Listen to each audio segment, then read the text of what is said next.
Selamat datang kembali di pengalaman nonton. Hari ini saya akan menunjukkan kepada Anda film drama, misteri, fantasi dari tahun 2019, berjudul Apa Artinya Mimpi. Spoiler sekarang. Selamat menonton. Bayu adalah penulis naskah miskin yang kesepian tanpa pekerjaan, tanpa teman, dan orang tua yang sudah meninggal. Namun masalah utamanya adalah dia tidak bisa tidur selama lebih dari setengah tahun karena setiap kali dia melakukannya, iblis muncul dalam mimpinya dan mengubahnya menjadi mimpi buruk yang kejam. Malam ini, Bayu bermimpi berada di kereta bawah tanah ketika iblis itu tiba, menjambak rambutnya dan setelah membuat lubang di lantai, memasukkan kepalanya ke dalamnya, membunuhnya. Dia bangun tepat setelah mimpinya sendiri mati dan berniat untuk menulis. Tetapi pemiliknya mengetuk pintunya mengklaim dia membawakannya makanan. Tetapi Bayu melarikan diri melalui jendela karena dia tidak memiliki uang sewa.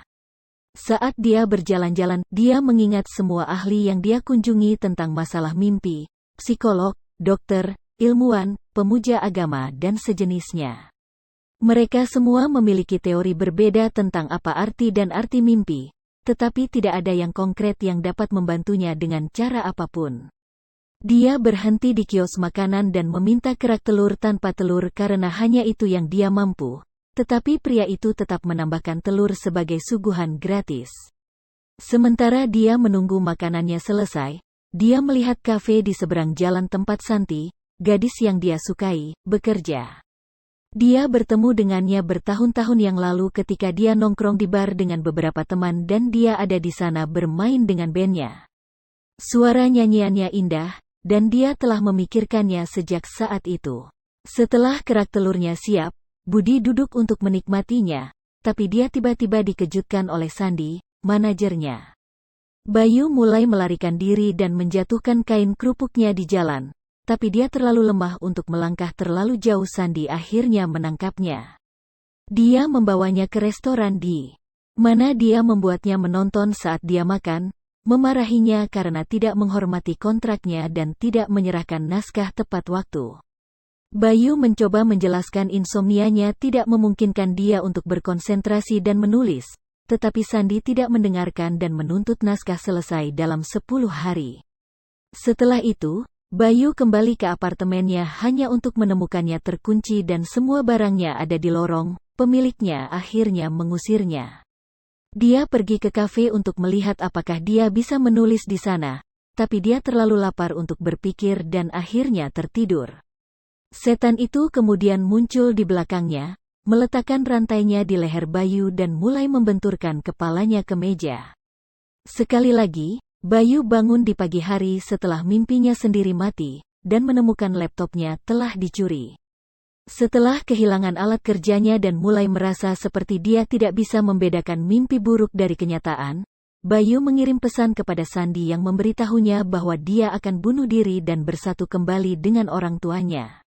Dia memilih atap gedung di seberang kopi tubruk dan mengawasinya saat dia melangkah ke tepi, siap untuk melompat, tetapi pria kucel itu menyela dia dengan menawarkan makanan gratis.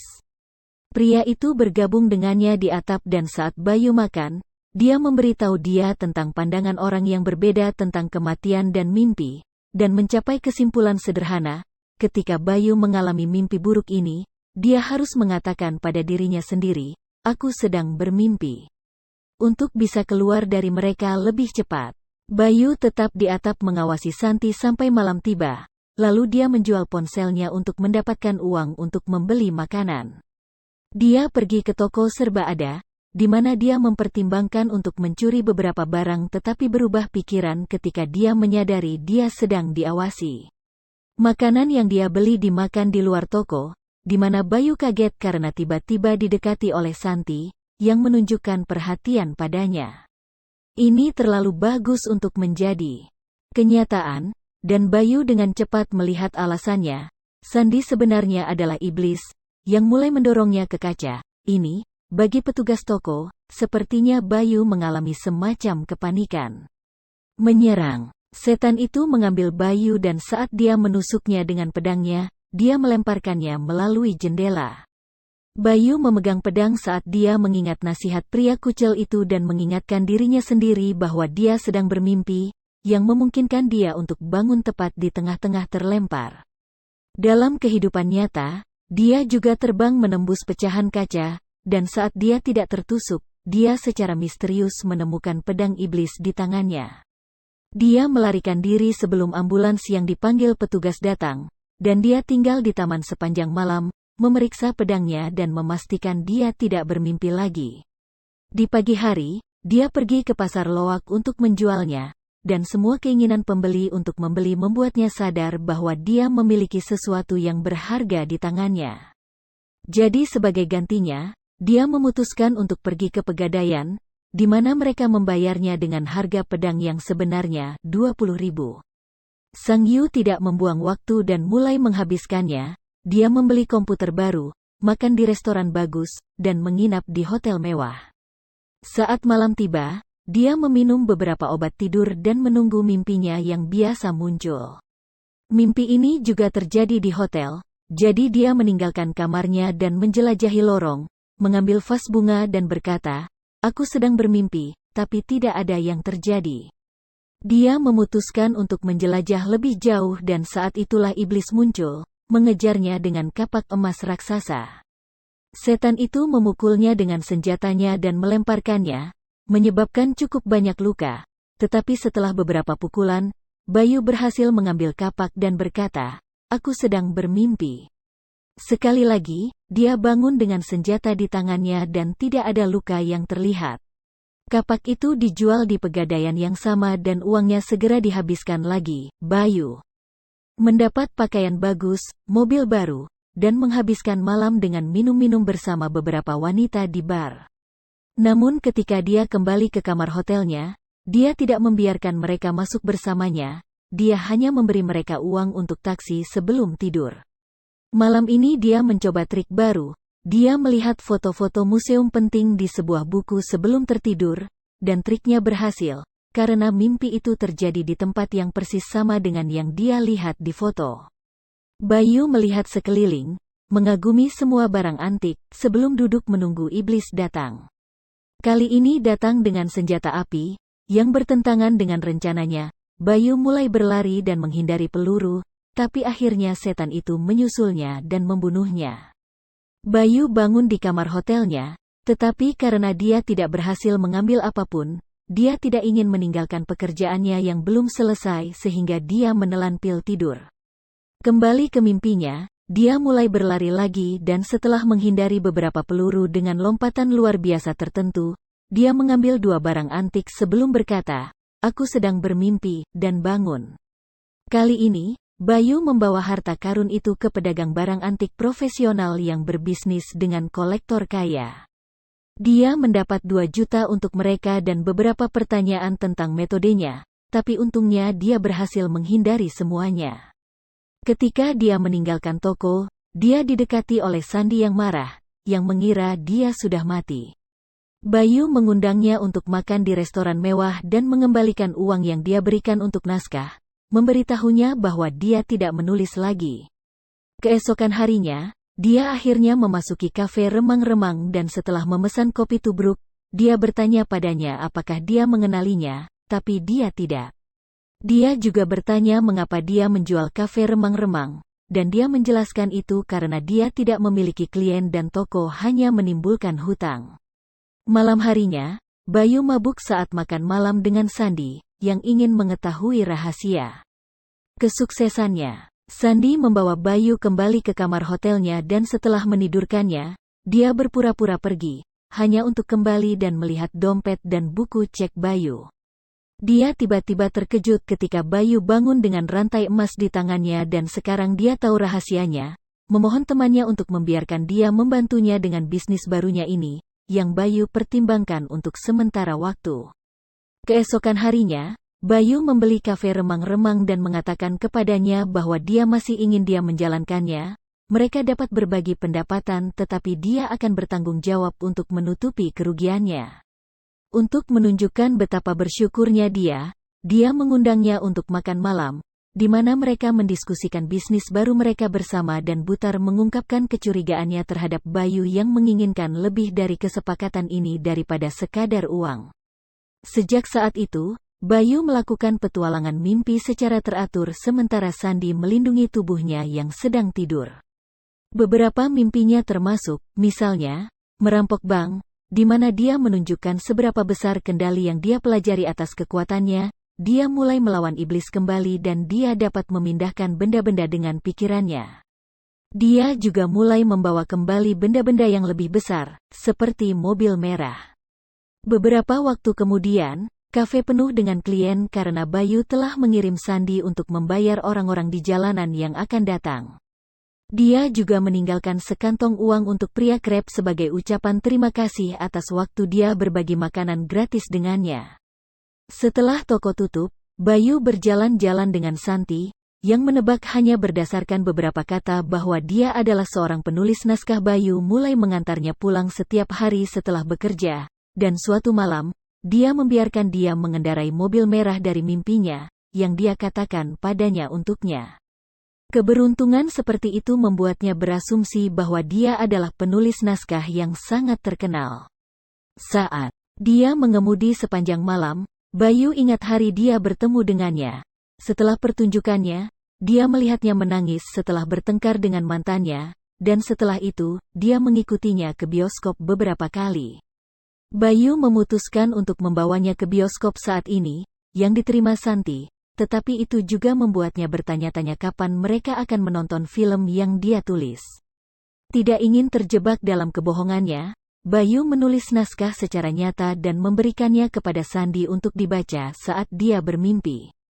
Karena Santi terus-menerus ada dalam pikirannya, dia bermimpi berada di tempat tidur dengan banyak salinannya, jadi dia memaksa dirinya untuk bangun dengan cepat hanya untuk menemukan Sandi menangis melihat betapa bagusnya naskah itu. Rencana mereka dimulai saat itu, mereka menjual naskahnya ke perusahaan film, menawarkan uang mereka sendiri untuk menyewa bintang terbesar dan menghasilkan kesuksesan besar darinya. Mereka bahkan membuat acara makan malam khusus untuk memperingati dia, dan dia mengambil Santi sebagai nilai tambah. Bahkan ada presentasi khusus tentang karirnya, yang tentu saja dibuat-buat, mengklaim dia menulis banyak film sukses tetapi dia tidak memuji mereka karena dia ingin bepergian dan melihat dunia. Beberapa hari kemudian, dalam mimpinya Bayu menemukan sesuatu yang sangat aneh. Ada tubuh seorang biksu yang sedang bermeditasi, dan ketika dia mencoba untuk mengambil ikat pinggangnya, tangannya hancur. Dia tidak menyerah, jadi begitu tangannya kembali, dia mencoba lagi. Saat dia melepas ikat pinggang dari biksu itu, pria itu bergerak menyentuh dadanya dengan dua jari yang berasap, tapi Bayu tidak terlihat terlalu khawatir. Setan biasa tidak muncul, dan harta karun serta biksu itu juga hancur. Suatu malam, Bayu membawa Santi ke atap tempat dia hampir bunuh diri dan menunjukkan pertunjukan kembang api yang dia siapkan khusus untuknya. Ketika dia bertanya-tanya apakah dia akan menghilang dengan cara tiba-tiba yang sama ketika dia muncul, dia berjanji padanya bahwa dia tidak akan pernah membiarkannya. Setelah itu, mereka pergi ke apartemennya, dan saat dia menyegarkan diri di kamar mandi, Bayu mempraktikkan kemungkinan pengakuan. Namun, dia mendapati dirinya harus pergi karena tiba-tiba ada sesuatu yang mengenai dadanya, dan ketika dia memeriksanya di cermin, dia melihat dua garis hitam berasap di kulitnya. Begitu dia sampai di tempatnya, dia mengabaikan pesta yang diadakan Sandi dengan sekelompok wanita dan langsung pergi tidur.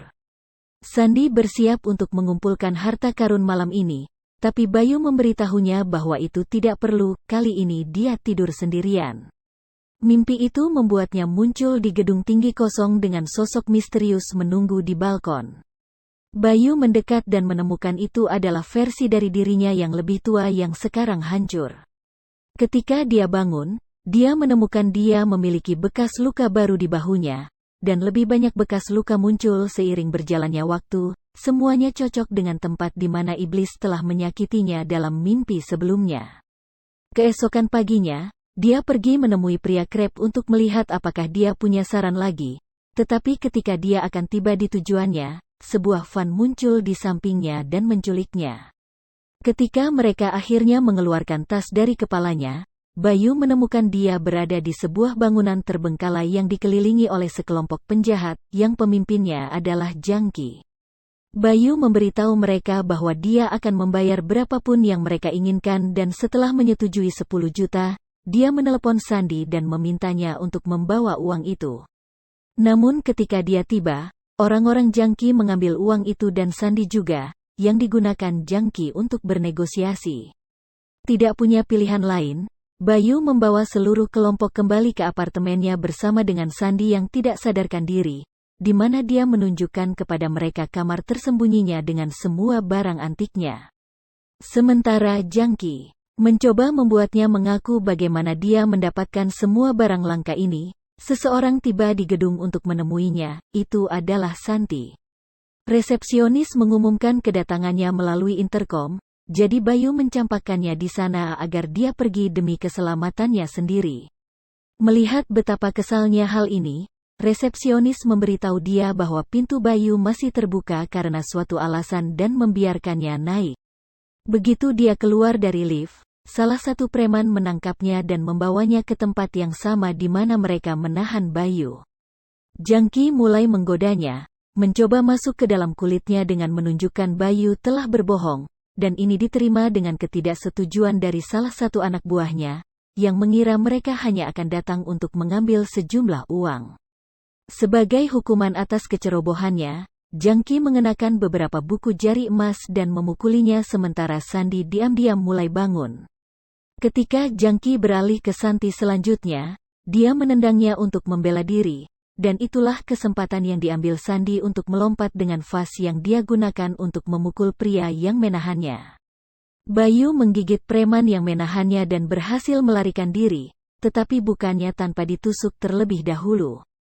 Mereka bertiga melarikan diri sementara Jangki menembak pria yang dia pukuli, tetapi sulit untuk pergi jauh ketika Bayu hampir tidak bisa berjalan karena lukanya. Orang-orang itu mengejar mereka di tangga dan salah satu dari mereka berhasil menikam Bayu lagi, tetapi Sandi mengorbankan dirinya dengan tetap tinggal dan mengalihkan perhatian para preman sementara Bayu dan Santi melarikan diri. Hanya satu pria normal yang tidak cukup untuk melawan dua pria terlatih, jadi Sandi dipukuli sampai mati. Salah satu preman berhasil menangkap Bayu dan Santi di lantai atas, memukuli mereka dan melemparkan mereka tanpa peduli bahwa Bayu menusuk punggungnya dengan belati.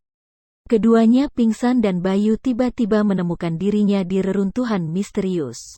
Tertutup zat hitam yang dengan cepat menghilang saat dia mulai bergerak. Setelah melihat sekeliling, dia menyentuh lengkungan pintu yang bercahaya dan mulai melihat kilas balik kehidupannya beberapa bulan terakhir, termasuk kehidupan nyata dan mimpi, dan bahkan versi dirinya yang dibawa ambulans malam itu di luar toko serba ada.